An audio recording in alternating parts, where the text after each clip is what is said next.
Puji Bapa Yahweh. Kita masih di dalam kitab Samuel pasal 2 ya. Samuel pasal 2. Ingat ya, kitab Samuel ini hanya sebagai ya istilah kata sebagai jembatan ya untuk kita mengenal Ruach HaKodes dengan benar. Kita belajar bagaimana pekerjaan Roh Kudus yang sangat luar biasa. Ya, ingat seperti apa yang dikatakan tadi dalam Yohanes pasal 6 ayat 63. Firman itu adalah roh ya. Dan firman itu adalah juga kehidupan. Nah, kita belajar, kita mengenal. Jadi setiap kita membaca firman, sebenarnya kita sedang membaca pribadi Tuhan. Ya. Dan seperti yang beberapa kali disingkapkan, firman itu rahasia. Ya. Dan seperti yang khotbah beberapa waktu yang lalu, rahasia itu hanya dibuka tidak kepada semua orang. Hanya orang-orang yang bisa dipercaya itu dibuka. Ya. Dan karena itu supaya kita bisa dipercaya, ya dekatlah sama Tuhan. Ya, kita kan bisa mempercayai seseorang itu kalau dia dekat sama kita kan. Jadi kita mengenal pribadinya, oh dia punya gini-gini, oh ini bisa dipercaya. Kalau enggak, kita tidak akan mempercayakan rahasia kepada orang tersebut. Ya, apalagi Tuhan. Di hadapan Tuhan kan kita tidak bisa menyembunyikan apapun.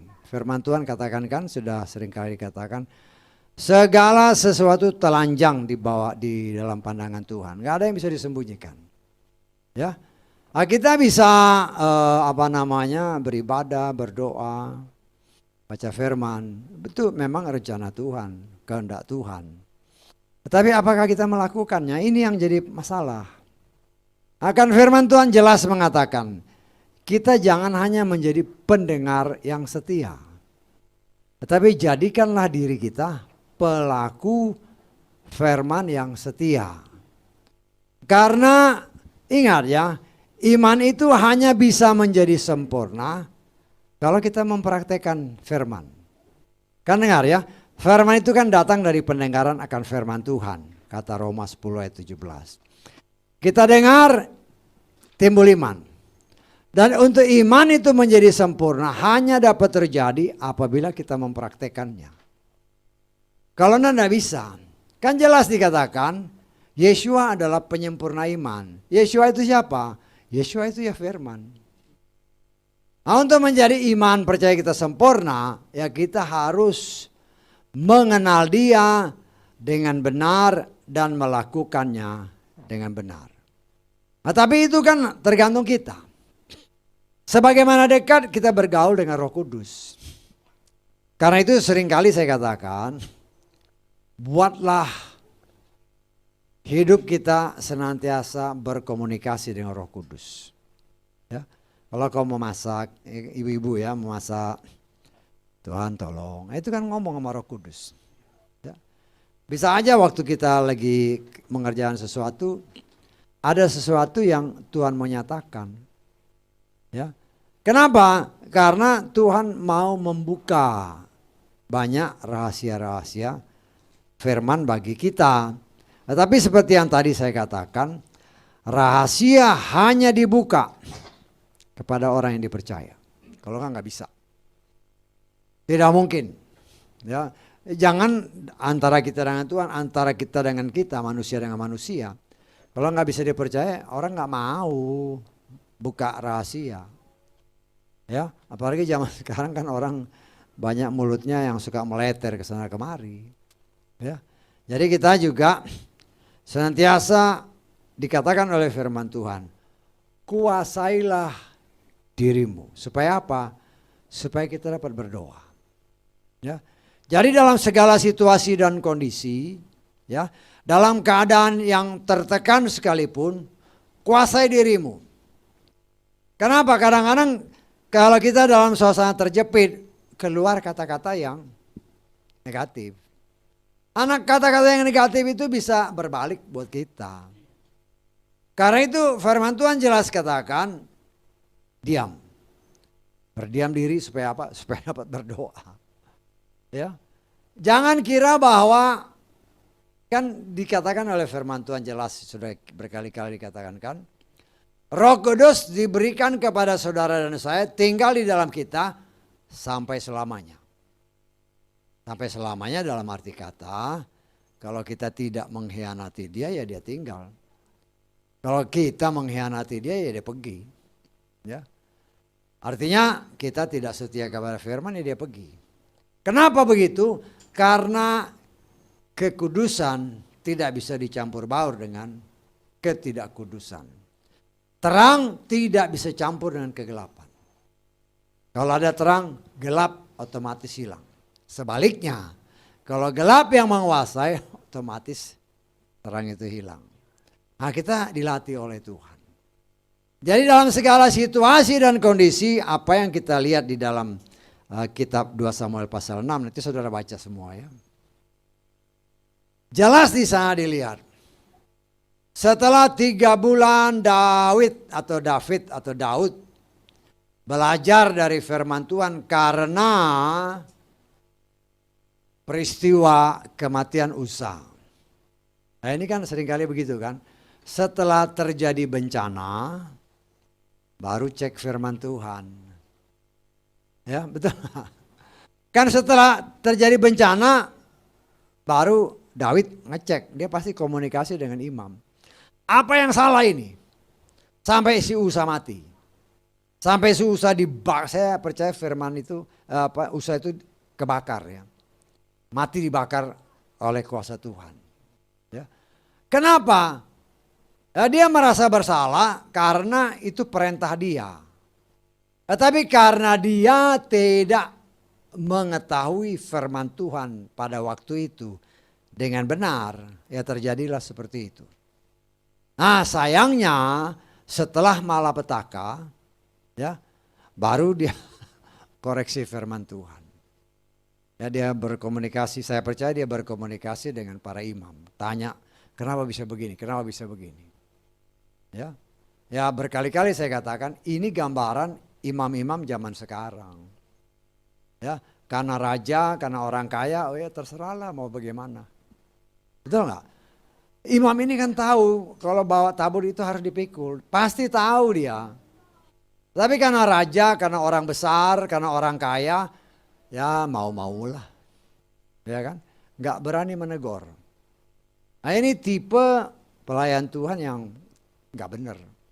Tidak berani menyatakan A adalah A, B adalah B. Artinya tergantung situasi kondisi. Kalau kondisinya seperti ini ya udahlah ikutlah. Kan you are the boss. Jadi ikut aja. Tapi ini akibatnya mencelakakan orang. Ya, seperti yang pernah saya katakan, saya tidak menyalahkan Daud ya. Atau David atau Daud. Kenapa? Karena Daud itu pada waktu itu kan mungkin baru jadi raja kan, sehingga dia belum bisa menguasai firman atau menguasai Torah dengan benar. Walaupun ada perintahnya dalam Ulangan 17, dia harus menyalin Torah. Karena peristiwa dahsyat yang terjadi, baru dia cari. Selidiki firman. Ini kan gambaran kita. Kalau udah mentok, baru cari Tuhan. Supaya jangan salah. Karena itu kita melihat ya, setelah keberhasilan. Artinya, oke, kita ulangi lagi. Karena belajar dari kesalahan, dia minta nasihat yang benar dari pelayan-pelayan Tuhan, dari imam-imam, dari orang-orang Lewi, ya mereka angkut kembali tabut. Dan apa yang kita lihat di sini? Daud melakukan apa yang dikatakan Torah. Dia nyanyi, dikatakan oleh firman Tuhan dalam 2 Samuel pasal 16 itu ya. Dikatakan dia menari dengan sangat luar biasa. Nah, tapi apa yang kita lihat di sini? Mikal anaknya Saul, istrinya ya. Ini saya percaya cinta pertamanya. Mikal tuh saya menafsirkan cita pertama daripada si Daud ya. Kan waktu dia masih jadi tentara kan, untuk Saul menarik si siapa? Si Daud ya dia kawinin sama si Mikal. Tapi setelah dia lihat bahwa si Daud ini akan jadi raja, ya dia pisahin si Mikal. Ya. Nah, tapi kita melihat, kita sudah pelajari ya, salah satu perjanjian untuk ada perdamaian di antara grupnya Abner sama grupnya Daud, ada perjanjian, boleh kita damai, tapi engkau harus kembalikan istriku. Ya, kembalikan istriku, sehingga di sini dikatakan Mikal ada di sana. Tetapi kita melihat, nah inilah karakter ya. Kalau kita melihat ya karakter si Saul ya. Saul itu saya menafsirkannya dia tidak pernah beribadah kepada Bapa Yahweh. Walaupun dia percaya Bapa Yahweh. Kan dikatakan dalam firman Tuhan, selama pemerintahan si Saul, ya kita kan sudah pernah baca, itu tabut tidak pernah disentuh. 40 tahun loh. Bukan 40 hari, 40 tahun dia memerintah. Dia memang di satu sisi kan dia berikan persembahan kepada untuk bait suci, dia beri. Tabernakel kan imam-imam kan, dia beri. Tetapi dia sendiri tidak pernah datang. Nah ini kita harus belajar dari situ. Banyak orang juga yang memang memberi. Tapi kok nggak mau ibadah gitu loh. Nah ini bahaya. Ya. Seolah-olah kayak mau nyogok Tuhan katanya. Ya terserahlah penafsir. Tapi saya sebagai pelayan Tuhan harus mengingatkan. Ya. Tuhan tidak butuh duitmu. Tuhan butuh jiwamu. Karena jiwamu itu kau beri banyak emas sekalipun, kalau engkau tidak dekat dengan Bapa Yahweh, kau binasa. Binasa. Nah, kita diajar oleh Tuhan, ya, diajar oleh Tuhan. Ya di satu sisi ya Tuhan senang engkau suka memberi. Tetapi siapkanlah waktu untuk Tuhan. Jangan sampai ya dalam tanda kutip Tuhan paksa engkau datang sama Tuhan. Kenapa? Ya udah rebah di ICU baru teriak-teriak minta tolong. Ya nggak bisa. Nah, Tuhan kan tidak menghendaki hal seperti itu. Nah di sini kita belajar ya, karakter Mikal itu turun dari Saul. Sehingga ketika Daud menyanyi-nyanyi, kalau saudara baca nanti ya dalam kitab 2 Samuel pasal 6. Dia nari, dia ejek. Waktu Daud pulang ke rumah, ke istana. Wah bikin malu aja. Nari-nari menelanjangi diri. Kan dia gak peduli kan, dia nyanyi dengan sepenuh kekuatannya. Justru dia ejek sama si Mikal. Ya. Sedangkan kenapa dia mengejek? Karena dia tidak tahu firman. Akan jelas dalam firman Tuhan tadi yang sempat disinggung dalam khotbah. Ya. Kalau mau masuk hadirat Tuhan harus ada bunyi-bunyian. Kalau enggak mati. Bisa diingat tadi kan ada itu. Imam besar mau masuk ke dalam ruang Maha Kudus. Kalau belnya enggak bunyi dia mati. Jadi ya saudara bisa bayangkan. Ya pasti dia jalannya bukan pelan-pelan. Mungkin dia goyang-goyang kan. Supaya bunyi kan. Kan banyak bel-bel yang kecil-kecil itu. Ya. Nah itu banyak orang tidak menyadari hal itu. Seolah-olah itu pakai bukan. Kenapa Tuhan bilang kalau itu nggak bunyi mati? Karena Tuhan mau ada sesuatu gerakan. Kalau dia jalannya pelan-pelan bisa nggak bunyi kan? Artinya dia harus gerak. Artinya itulah yang dilakukan Daud. Dia tidak peduli orang lain boleh mengejek dia. Istrinya boleh mengejek dia. Tapi di hadapan Yahweh dia katakan, aku tidak malu menelanjangi diri untuk memuliakan Bapa Yahweh, aku nggak malu. Tetapi akibat daripada ejekan Mikal, sesuai firman Tuhan, Mikal tidak punya anak. Ya, ya, itu kan apa namanya? Ya boleh dikatakan akibat ngomong yang salah. Kan dia seolah-olah mengejek. Ngapain kamu nyanyi-nyanyi? Nah, kita kan juga di sini kan. Ngapain puji-puji Tuhan, tepuk-tepuk tangan. Ngapain nyembah Tuhan tersungkur-tersungkur. Bisa aja kan orang-orang yang ngelihat dari melalui video-video kita ini. Apa itu di altar pakai nyembah-nyembah. Loh katanya nyembah Tuhan. Apa itu sorak-sorak, puji-pujian, lompat-lompat.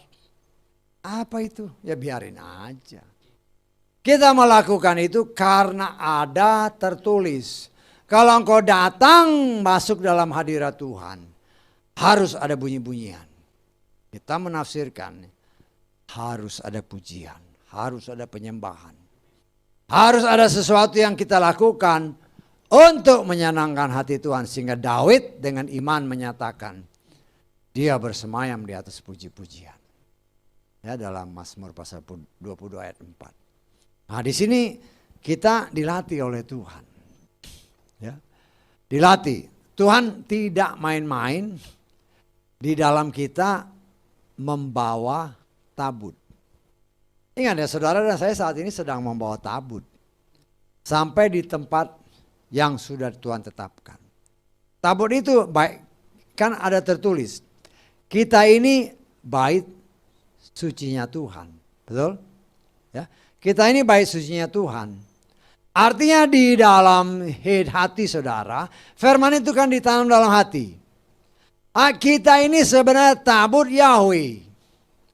Tuhan mau supaya ya kita melakukan apa yang memang Tuhan perintah. Jangan mikir hanya tabut perjanjian gitu ya. Enggak, kan ada tertulis. Tidak tahukah kamu bahwa engkau adalah bait sucinya Tuhan, rumah Tuhan. Tuhan mau tinggal di dalam kita. Tetapi ingat, untuk bisa atau dia mau bisa tinggal di dalam kita, kalau kita tetap menjaga diri dalam kekudusan. Kan dalam kitab Keluaran aja, malaikat aja begitu. Malaikat kitab Keluaran 23 tadi kan, ayat 20 dan seterusnya. Hati-hati, kita lihat aja dalam ayat 21-nya coba ya. Keluaran 23 ayat 21-nya kita lihat. Atau mulai ayat 20 lah.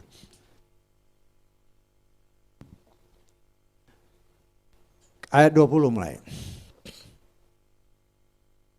Lihatlah aku akan mengutus seorang malaikat ke hadapanmu untuk menjagamu dalam perjalanan dan untuk membawamu ke tempat yang telah aku persiapkan.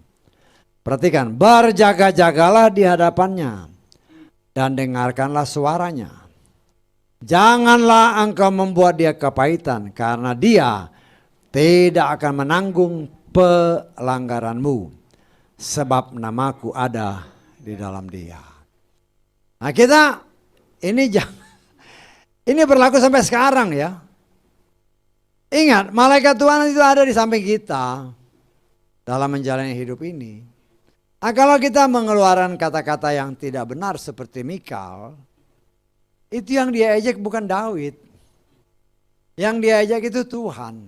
Kenapa? Karena Daud ini adalah baitnya Tuhan yang melakukan apa yang Tuhan perintahkan. Karena itu dikatakan oleh firman Tuhan, hati-hati, jaga-jaga. Jaga-jaga. Ya. Kalau waktu-waktu luang, ya kadang-kadang waktu-waktu luang kan orang maunya nyantai kan. Nyantai ya boleh. Boleh nyantai kan, istirahat sejenak lah istilahnya. Tapi bacalah firman. Alangkah baiknya kita baca firman. Ya bukan berarti 24 jam baca firman, ya kita baca terus kita, ini tadi gembala ngomong gini benar nggak ya? Saudara harus tanya dalam diri saudara ya. Itu tadi yang diomongin si gembala tadi itu benar nggak? Ada nggak tertulis? Saya mengajarkan ini kepada saudara. Saya nggak takut ya, saudara harus memang memikirkan benar. Yang saya katakan itu dari Tuhan atau bukan. Kalau itu tertulis, ya saudara nggak bisa apa-apa. Ya, nah seperti yang pamannya tadi kita sempat singgung tentang Kain dan Habel. Ingat itu penafsiran, bisa ditangkap ya. Penafsiran itu bisa benar, bisa enggak. Tetapi berdasarkan firman-firman Tuhan, saya menganggapnya satu kebenaran. Tafsiran saya ya. Memang kebenarannya berapa persen juga nggak tahu. Kenapa? Tuhan itu tidak menjadikan Adam dan Hawa raksasa. Betul nggak? Terus dari mana raksasanya? Setan itu berusaha membuat yang lebih dari apa yang Tuhan ciptakan. Manusia umpamanya katakanlah 182 meter. Setan bikinnya mau yang lebih besar kan. 3 meter, 4 meter kayak si Goliat kan berapa? 6 kaki, 6 inci. Itu kan 3 meter lebih. Nah kita melihat berdasarkan penemuan arkeolog. Ada ditemukan tengkorak-tengkorak raksasa. Dari mana? Dari mana? Tetapi saya percaya firman Tuhan ada tertulis. Tetapi kita ingat bahwa waktu air bah semua dibinasakan. Betul enggak? Hanya 8 orang yang tinggal. Tapi kok masih ada raksasa? Betul enggak? Masih ada raksasa kan? Gue lihat kan ketua raksasa dari mana? Kita harus kritis ya. Dari mana itu ada? Ya. Dari mana itu ada? Seperti yang saya umpamanya, kita menafsir boleh ya. Kalau saudara mungkin ke museum-museum binatang, dinosaur segala macam, pernah saya ungkapkan ya. Tingginya bisa 20-30 meter. Ya, dinosaur itu ya. Bisa 20-30 meter. Kalau binatangnya setinggi gitu, manusianya setinggi apa? Itu harus jadi pikiran. Seperti saya memang kadang-kadang suka membanding-bandingkan. Binatang yang paling tinggi sekarang jiraf itu sekitar 5 meter. Manusia yang paling tinggi sekitar 2,5 meter. Mungkin ada yang lebih dikit lah, kira-kira 2,5 meter. Artinya perbandingan manusia dengan binatang saat ini 1:2. Nah kalau si dinosaurus itu 30 meter, kalau kita ikuti perbandingan sekarang, berarti manusia raksasa itu bisa 10-15 meter. Bisa ditangkap. Ini penafsiran ya, kita boleh menafsir. Tetapi semua itu dibinasakan Tuhan saat air bah. Kemudian kenapa si Goliat masih ada? Ya. Nah, seperti yang saya katakan. Dulu umur orang bisa 900. Terus semakin lama makin turun kan. Sampai kepada zaman Abraham 175. Sekarang pun mungkin udah lebih turun lagi. Nah saya juga bisa aja menafsirkan manusia dulu raksasanya segini. Sekarang kan mulai turun sampai zaman Goliat sekitar 3 meter. Ya bisa aja. Sekarang dari mana? Hanya 8 orang yang hidup kan. Nah seperti yang saya katakan. Kita boleh menafsirkan. Saudara boleh menafsirkan. Ya yang ada kan 3 orang anak, 3 orang mantu kan. Ya istrinya Nuh sama itu udah katakanlah udah kadaluarsa lah, nggak punya anak lagi kan. Tapi anak-anaknya kan bisa punya anak, mantu-mantunya. Tidak ada disebutkan ya, mantu-mantunya ini apakah masih ada keturunan raksasa? Kita nggak tahu. Atau istri-istrinya, menantu-menantunya. Tapi saya percaya pasti dari salah satu ini ada. Hanya mungkin ya gennya udah sekian persen. DNA yang sudah sekian persen. Contoh, kenapa saya bilang DNA? Ada yang di orang-orang Yahudi yang sudah dicerai-beraikan oleh Tuhan setelah sekian ribu tahun kan. Ketika mereka diperiksa, ada DNA orang Yahudi hanya 3%. Bisa ditangkap maksud saya? Ya, artinya nggak lagi 100% atau 80%, tinggal 3%. Artinya memang ini masih ada keturunan. Ada demikian juga siapa? 3 anak ini, Sem, Ham, sama Yafet. Ya. Dan istri-istrinya. Keturunan si raksasa itu mungkin hanya tinggal sekian persen. Tapi masih ada. Sehingga timbullah si Goliat yang sekitar 3 meter. Jadi jangan sampai kita heran ya, jangan sampai kalau orang bertanya dari mana itu? Ya kita boleh menafsirkan. Kita tidak bisa membuktikan secara nyata gitu ini. Hanya berdasarkan pengetahuan lah, hikmat ya. Hikmat Tuhan menyatakan bahwa kalau masih ada raksasa, berarti masih ada benih raksasa di antara anak-anak ini. Siapa? Nggak tahu. Sem, Yafet, Ham, katakanlah 3-3-nya manusia. Tapi dari istri-istrinya masih ada. Pasti masih ada, karena masih ada keturunan orang-orang enak ini kan dari keturunan raksasa. Nah di situ kita belajar. Dan saya percaya benih si jahat itu mengalir kepada Mikal.